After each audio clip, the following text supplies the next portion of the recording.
Merry Christmas, folks. How we doing? This is OG's Gunsmithing here coming at you. All right, today I want to talk real quick about hammers. I got a question about hammers. What kind of hammers do you use? Let's look down through here.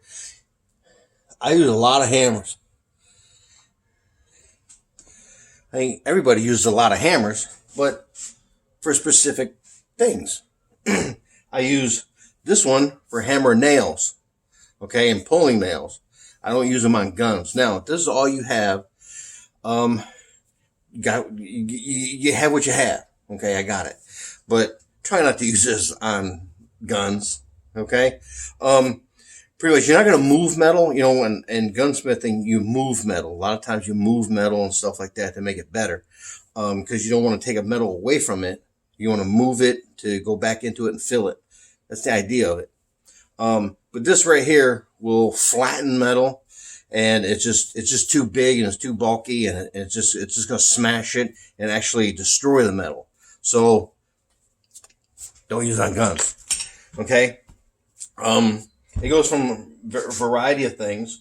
Now here's a Ballpeen hammer that, I use it on big projects, to remove things, I guess that are stuck and pressed in.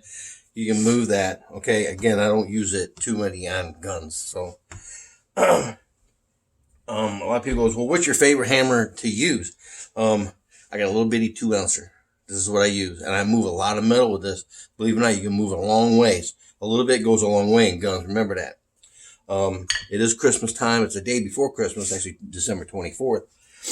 So this is what I want to talk about. Non-marring hammers and stuff like that. Basically your 3 ball peens that you're going to use. Probably a 2, a 4, and probably a good 8, 10 ounce. Okay, a good 8, 10 ounces probably in your ballpark of removing stuck in heavy pins. You can do that. Okay. Lead babbitts. This is a hammer kind of a thing I got. And then there's a lead babbit.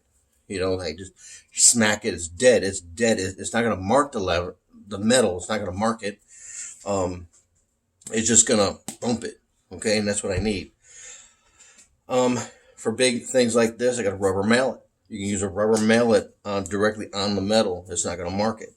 A lot of people will do these right here. This is a, actually I think this is a Harbor Freight special right here. And you can, you can take these off, screw these off and put different ones on, harder, softer, whatever like that. But it's great for smacking something that you just want to loosen up real quick, but it's on the metal or the wood or whatever like that, and it doesn't mark it. So that's good. And that's just basically the hammers that I use, just like on your big ones, like this and like this baby. I probably wouldn't use it directly on the gun. Okay. And when I use my little 2 ounces, okay, I just had this for years since I was in school. I had this. When you use this, okay, notice how dull, if you look at that baby, how dull, bitter, pitted, horrible. That's horrible. Now this is kind of a newer hammer. This is actually new. I just got it at Harbor Freight the other day. For using on like a brake. I had to use it on my car or whatever. But notice how shiny that is. But yet it's not, it's you can see the tool marks on it that when it was made. Now, on my hammers, okay, you notice that you can see yourself. Right? I keep it shiny. The reason is because it doesn't mark the metal as much. Like if you accidentally hit the side of the gun, it won't mark it. Okay, you can just rub that off or whatever like that. It won't mark it. It's kind of like a lead hammer. The smoother and the glassier it is, the less it'll mark it. So you know, don't get me wrong, you still can have little pit marks, right? When we're hammered, if you're gonna move metal, you're gonna move the metal. But it's all my big ones like this are kind of shiny like that. So it doesn't, when I hit the metal, it doesn't really mark it. That's a tip for you. You can do what you want to. And you start out, if you have a brand new hammer like this, you can start out with like, maybe like 320 sandpaper, go at it, and all my hammers on my guns are kind of rounded. They're not flat. Okay, they're rounded, so it'll slip off or whatever like that. Remember, I just using the meat of the thing, and I want to move metal, or I use it for a punch. When I'm putting on a punch, I can put on a punch, and it doesn't. It saves on my wear and tear of my stuff. So that's what I do.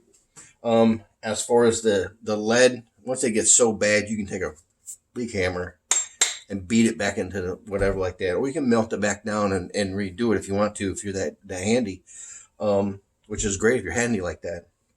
A regular Babbitt like this, you can melt it down and get it small and roll it back up or whatever like that. You can do that, or you can just pound it back in or whatever. But a piece of lead thing, just smack it and that'll be good.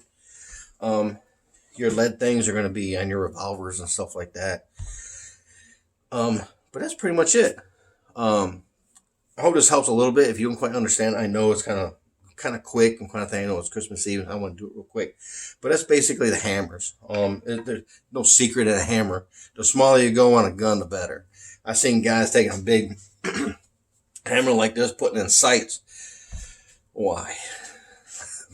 This thing is pretty big and pretty heavy. One good thump wrong way could do some significant damage, and you owe someone else a gun. So be careful. Just be careful on that. Other than that, I mean, this is great. Glad to have you around. Thank you so much for the whole year. Thanks for tolerating me. My foolishness or whatever you want to call it. I'm just an honest person. I like to be out there and honest and that's it. I don't like to diddle daddle and say, well, I get just to the point or whatever like that. Cause you guys are busy. I'm busy. We're all busy. It's a busy world. I understand. But anyway, hey, God bless you and take care. See you later.